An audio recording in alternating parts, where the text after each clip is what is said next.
Good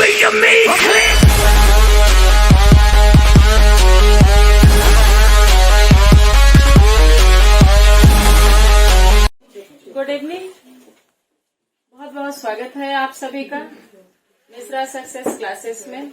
मैं Neelam Mishra, GIC Nandgram Ghaziabad, नागरिक शास्त्र की प्रवक्ता हूँ और आज मैं आप लोगों के लिए सिविक्स यूनिट 4 से पर्यावरण और प्राकृतिक संसाधन के कंटेंट को लेके आई हूँ।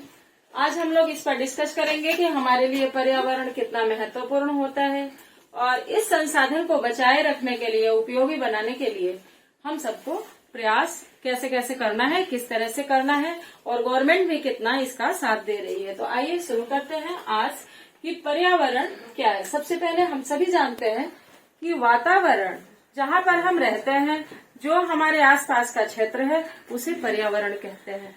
पर्यावरण कोई निश्चित स्थान पर स्थिर नहीं होता है, बल्कि हमारे चारों तरफ वायुमंडल से लेके भूमंडल, जलमंडल और जैवमंडल हर जगह फैला होता है।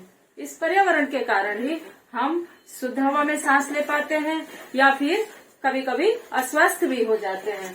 तो सबसे पहले हमें अपने जीवन के बचाने के लिए, आने वाली पीढ़ियों को कुछ देने के लिए पर्यावरण को संरक्षित करना बहुत ही इम्पोर्टेंट होता है। तो आइए देखते हैं पर्यावरण संरक्षण क्या है, किसे कहते हैं। अब संरक्षण से मतलब होता है किसी चीज के बचाव के लिए उपाय करना, यानी गॉड गिफ्टेड जो भी हमें वातावरण, शुद्ध वायु, हवा, जल, जितनी चीजें मिली हैं, उसके बचाव के लिए हमें क्या प्रयास करना है, ये हम देखेंगे। तो जलमंडल, वायुमंडल, जीवमंडल, ये सभी भूमंडल पर्यावरण के अंतर्गत आते हैं। ये क्षेत्र है पर्यावरण का, जिसका हमारे जीवन पर मुख्य प्रभाव पड़ता है। आज के वातावरण में आप सभी लोग देख रहे हैं कि पर्यावरण कितना ज्यादा दूषित हो चुका है, जो कि हम मानव के कारण ही हुआ है। हम अपने स्वार्थवश लगातार पेड़ों की कटाई करते जा रहे हैं, नदियों के अंदर दूषित जल प्रवाहित करते हैं जो फैक्ट्रियों से निकलता है। इसी के साथ जो मोटर वाहन यूज करते हैं, उस पे साइलेंसर नहीं लगाते, जिससे वायु हमारा अशुद्ध होता जाता है और आए दिन लोग कैंसर, हार्ट अटैक, फेफड़े की बीमारी, किडनी की बीमारी से मरते जा रहे हैं।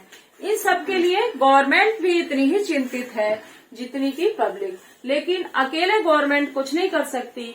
इसलिए पर्यावरण संरक्षण को 2 भागों में डिवाइड कर दिया गया है। पहला जो संरक्षण का स्तर है वो सरकारी स्तर पर।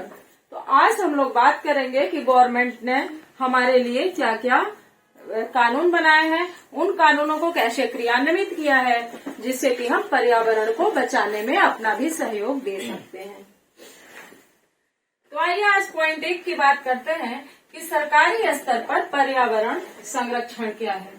तो गवर्नमेंट ने कानून बनाकर उसे व्यवहार में क्रियान्वित किया है, जिसके कारण पब्लिक कानून के डर से पर्यावरण को कम से कम हानि पहुंचाए।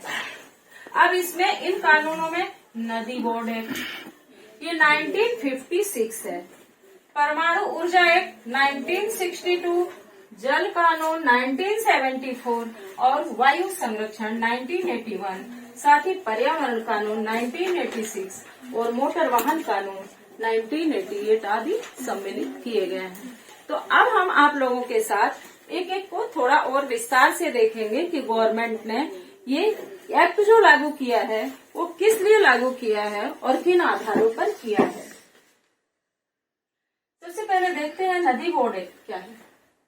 नदी बोर्ड एक्ट एक ऐसा कानून है जो गवर्नमेंट ने नदियों के जल को संरक्षित करने के लिए और मानव के लिए उपयोगी बनाने के लिए किया है। आप लोगों ने अक्सर सुना होगा कि जल ही जीवन है। हम सब जानते हैं कि इस भूमंडल पर 70% पार्ट जल से निर्मित है। हमारे बॉडी में भी जो 70% है वो जल है। इसके बावजूद भी बहुत ही दुख की बात है कि भारत में आज छोटे छोटे बोतलों में पीने की पानी मिलती है। हम नदी, तालाब, कुआं होते हुए भी कहीं का पानी यूज नहीं कर सकते हैं, क्योंकि हमें बीमार होने का खतरा है। वो सारे जल प्रदूषित हो चुके हैं और प्रदूषित किसने किया है? हम मानवों ने किया है अपने स्वार्थ के लिए। तो नदी जल बोर्ड एक्ट के अंतर्गत जो नदी का जल है, उसमें उत्सर्जित पदार्थ डालना मना है। जैसे लाशें हैं, लोग बहा देते हैं नदियों में, कोई मर गया उसकी लाश नदी में बहा दिया। कल कारखाने हैं, उनमें से निकलने वाली जो विषैली गैसें हैं, जो खराब पानी है, वो सब कहाँ छोड़ा जाता है? नदियों में छोड़ दिए जाते हैं। साथ ही धार्मिकता के आधार पर जो हवन पूजा सामग्री होती है, उसे भी हम नदी में विसर्जित कर देते हैं। तो गवर्नमेंट ने ये कानून बनाया है कि इन सारी चीजों पर रोक लगाने के साथ ही जो नदी का जल है उसको संरक्षित करके, उसको छान कर अच्छे से मशीनों के द्वारा उपयोग में लाने के लिए नदी जल एक्ट बना है, ताकि इसको दूषित ना करके जीवन के लिए उपयोगी बनाया जाए। नेक्स्ट है परमाणु ऊर्जा एक्ट। यानी ऊर्जा मनुष्य जीवन का धरोहर है। अगर हमारे पास ऊर्जा नहीं है तो हम मृत तुल्य हैं। इस ऊर्जा को बचाने के लिए परमाणु ऊर्जा एक्ट का निर्माण 1962 के अंतर्गत किया गया है। इसके बाद जल कानून, यानी जल के लिए कानून। जल को अगर कोई बर्बाद करता है अनुपयोगी तरीके से, तो गवर्नमेंट अपने कानून के द्वारा उस व्यक्ति को दंडित करती है। साथ ही वायु संरक्षण। वायु, जो जल के बाद जीवन में वायु का दूसरा स्थान है, वायु के बिना हम सांस भी नहीं ले सकते। उस वायु को संरक्षित कैसे किया जाए? तो वायु संरक्षण के लिए भी गवर्नमेंट ने कानून बनाया है कि हवा को दूषित ना किया जाए। इसके लिए सबसे पहले तो जो हम अपवर्ती चीजें हवा में बिखेरते हैं, वो सारी चीजें बंद करना होगा हमें। हम अक्सर क्या करते हैं कि वायु प्रदूषण के लिए बिल्कुल भी चिंतित नहीं होते हैं और उपसर्जी पदार्थ हैं, गलत चीजें हवा में प्रदान करते रहते हैं हमेशा। तो इसके लिए भी वायु प्रदूषण गवर्नमेंट ने बनाया है, वायु संरक्षण, की हवा का संरक्षण हो जाए और वो वायु शुद्ध होके हमारे सांस के लिए उपयोगी बन सके। नेक्स्ट है पर्यावरण कानून। यानी जो हमारा पर्यावरण है, जैव मंडल, भूमंडल, वायुमंडल, इन सब के लिए भी कानून है। इस कानून को तोड़ने वाले को दंड के साथ साथ हर्जाना भरना पड़ता है। तो पर्यावरण को सुरक्षित रखना हर मानव का कर्तव्य है। और लास्ट में मोटर वाहन कानून। मोटर वाहन कानून क्या है? जो हम मोटर यूज करते हैं, उससे जो धुआं निकलता है वो बहुत ही ज्यादा हार्मफुल होता है हमारे स्वास्थ्य के लिए, समाज के लिए और जनजीवन के लिए। तो मोटर में साइलेंसर लगना चाहिए। उसके साथ ही हमें कम से कम उपयोग में लाना चाहिए और पेड़ों को अधिक से अधिक लगाने के लिए गवर्नमेंट जो लक्ष्य रखी है, तो वो इसीलिए रखी है कि हमारे पर्यावरण को सुरक्षित रखा जा सके और इसको अधिक से अधिक उपयोगी बनाया जाए। तो आज जो गवर्नमेंट ने प्रयास किया पर्यावरण के लिए, वो मैंने आप लोगों के साथ शेयर किया।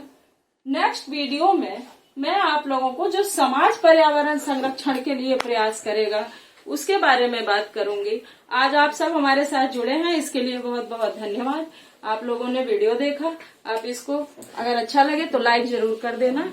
इसी के साथ धन्यवाद और गुड इवनिंग।